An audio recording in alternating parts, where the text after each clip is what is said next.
Yıl 2019'un başları. Yılın başında gelecekten geldiğini söyleyen birisi, bize bu yılın sonunun felaketlerle geçeceğini, dünyaya bir virüsün saracağını ve eski dünyayı unutmamız gerektiğini söylese, sanırım ilk taşı ona biz fırlatıp komple teorisyeni ilan ederdik. Fakat suç burada hiç kimsede değil.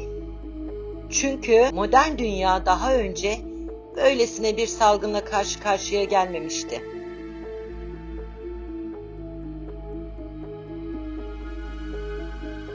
Gelin şimdi hep beraber Covid-19 virüsü ve arkasında saklanan gizli gerçek efsaneleri var mı yok mu inceleyelim.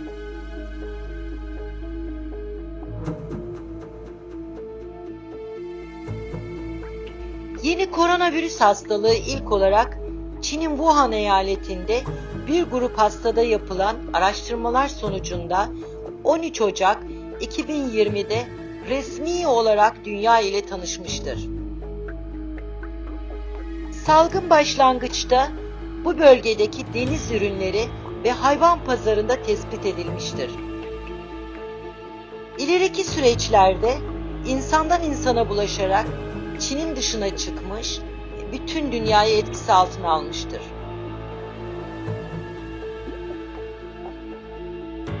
Ülkemizde ve dünyanın çoğunda virüs ile başlarda hafife alınmış, etkisinin çok sürmeyeceği öngörülmüştür.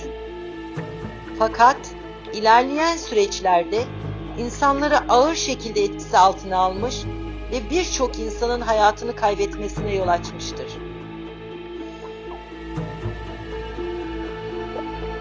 Peki, artık çoğumuz Covid-19 hastalığı ile genel bilgileri edindiğimize göre, gelin şimdi dünyayı etkisi altına alan bu virüs hakkında üretilen komple teorilerini konuşalım. Teknoloji sayesinde kişiler kendisinden çok uzakta bile olsa bir insana ulaşması artık çok kolay. Dolayısıyla dünyada oluşan en ufak bir olaydan sonra bile ortaya hep komplo teorileri çıkmaktadır. Tabii ki dünyada olduğu gibi ülkemizde de bu tip söylemler olmaktadır. Covid-19 hastalığı ortaya çıktıktan sonra şüphesiz ki en çok konuşulan ve merak edilen teorilerden birisi zombiler geliyor mu olmuştur. Hastalanan insanların belli bir süreden sonra zombiye dönüşeceğini ve dünyanın bir çıkmaza girdiği pek çok insan tarafından savunuldu. Yıllardır yayınlanan hayatta kalma dizi ve filmleri izleyen insanlar neler yapacağını forumlarda tartışıp konuşmaya başladı.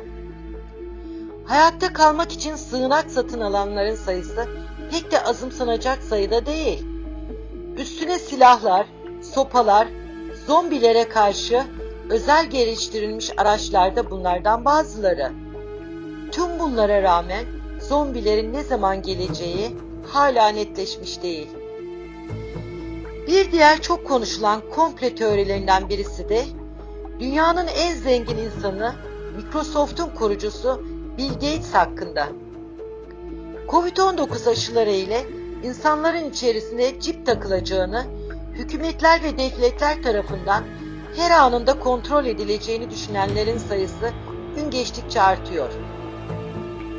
Komple teorisyenlerin göre Bill Gates'in geleceği kendi eline almak istiyor ve aşıların içerisine nano boyutlarda çipler yerleştirerek insanları kontrol altında tutmayı hedefliyor.